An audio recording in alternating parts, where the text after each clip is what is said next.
Once you finish editing your photos, it's time to export them to your hard drive. You can export any number of photos you want at a time. I usually export all of the edited photos at once. The way I do that is by selecting all of the photos by hitting Command A on my keyboard. Then I can either go to File and then click Export, or I can hit Command Shift E on my keyboard. This will bring up the export dialog box. Here we'll set the specifications we want the photos to have and where we want them to be exported to. In this first drop-down menu, you can select specific folder because I want them saved separately from everything else. Next, I'll choose the location of where these exported photos will be saved. I'll search for the folder that I created called Edited and select that as the location for the export. Next, I like to customize the file names of the photos. I usually name them the address of the property. So each photo name will be called 123 Main Street, Portland -1 and -2 and so on. So make sure the start number is the number 1. Under the File Settings section, I choose JPEG as the image format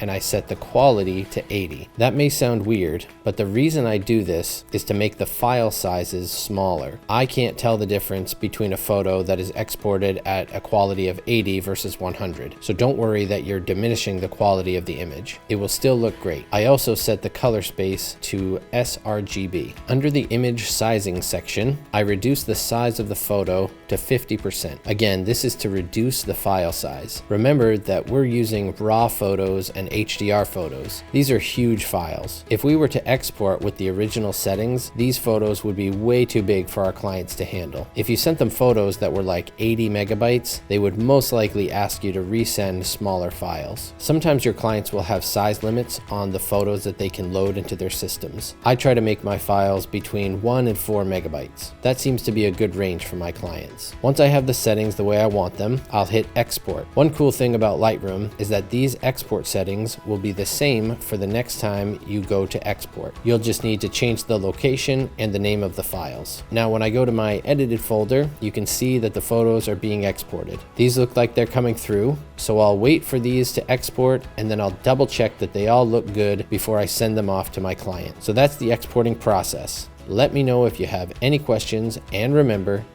keep shooting. Swish.